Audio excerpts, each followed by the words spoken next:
திருச்சிற்றம்பலம். 3 பக்கம். பக்கம், நிகர்பக்கம், நிகரில் பக்கம் எனத் தோன்றும். பக்கம் துணிபொருளுக்கு இடமாம். உவமை நிகர்பக்கம். ஆன்ற பொருள் சென்று அடையாத இடமாம் நிகரில் பக்கம். முதல் ஏன்ற இரண்டும் பொருள் உண்மைக்கு இடமாம். ஒன்று பொருள் என்றாம்.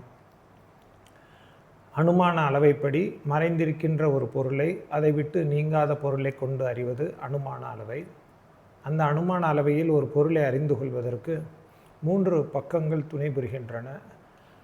இந்த 3 பக்கங்களை பற்றிய தெளிவான அறிவு இருந்தால்தான் நம்மால் ஒரு பொருளை முழுமையாக அந்த பொருள் இருக்கிறதா இல்லையா என்பதை சரியாக தெரிந்து கொள்ள முடியும். பக்கம் என்பது நாம் நிரூபிக்க வேண்டிய பொருள் இருக்கும் இடம் அல்லது அந்த பொருள் மறைந்திருக்கின்ற இடம் பக்கம். நிகர்பக்கம் என்பது இதற்கு முன்பு அந்த பொருளை நாம் உறுதியாக பார்த்த ஓர் இடம் நிகர்பக்கம். நிகரில் பக்கம் என்பது நாம் அறிய வேண்டிய பொருள் இதற்கு முன்பு சிறிதும் இல்லாத இடம் அல்லது அந்த பொருள் சிறிதும் பொருந்தாத இடம் நிகரில் பக்கம். இந்த 3 இடங்களை பற்றிய தெளிவான புரிதல் இருந்தால்தான் நாம் ஒரு பொருளை இருக்கிறது அல்லது இல்லை என்பதை உறுதியாக கூற முடியும். மிக எளிய உதாரணம் மலையில் இருக்கின்ற நெருப்பு உதாரணம். அந்த மலை தெரிகின்றது, அதில் புகை தெரிகின்றது, அந்த நெருப்பு மறைந்திருக்கின்றது. அந்த மறைந்திருக்கின்ற மலைதான் பக்கம், அந்த நெருப்பு இருக்கின்ற இடம்தான் பக்கம். அங்கே நெருப்பு இருக்கின்றது என்பதை நாம் ஏற்கனவே பார்த்த ஒரு இடத்தை கொண்டு அறிகின்றோம். சமையலறையில் நெருப்பு எரிகின்ற பொழுதெல்லாம் அதை விட்டு நீங்காத புகை இருக்கின்றதை நாம் ஏற்கனவே அறிந்திருக்கின்றோம். அந்த சமையலறை தான் நிகர்பக்கம். அதேபோல் இந்த நெருப்பும் புகையும் சிறிதும் பொருந்தாத இடம் நீர்நிலை உள்ள இடம். எந்த இடத்தில் நீர் இருக்கின்றதோ கண்டிப்பாக அங்கே நெருப்பு இருக்க முடியாது. இப்படி சிறிதும் பொருந்தாத இடம் நிகரில் பக்கம்.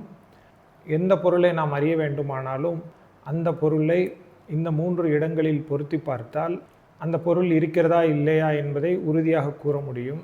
இதை நடைமுறை வாழ்க்கையில் கூட நாம் பொருத்தி பார்க்கலாம். நம்மிடம் யாரோ ஒருவர் பொய் சொல்லி பணம் கேட்கின்றார். இது உண்மையா இல்லையா நாம் எப்படி தெரிந்து கொள்வது? அந்த நபர்தான் பக்கம். அவர் கூறிய கூற்றை ஆராய வேண்டும். அதுதான் மறைந்திருக்கின்ற பொருள், அதுதான் பக்கம். நிகர்பக்கம் என்பது இதற்கு முன் அவர் பலரை ஏமாற்றியது அல்லது நம்மிடமே ஏதோ ஒரு பொய் சொல்லி அவருக்கு தேவையானதை சாதித்தது நிகர்பக்கம்.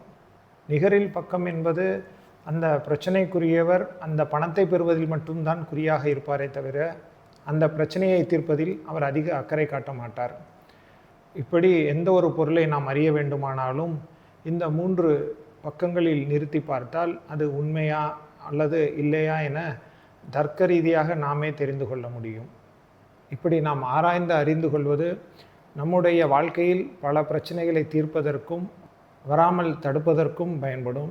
இது வெறும் தர்க்க நூல் மட்டுமல்ல, நம்முடைய வாழ்க்கைக்கு பயன்படக்கூடிய கருத்துக்கள் அடங்கியது. இனி அவற்றையும் ஒவ்வொரு பாடலாக இறைவனுடைய திருவுருளால் தொடர்ந்து சிந்திப்போம். திருச்சிற்றம்பலம்.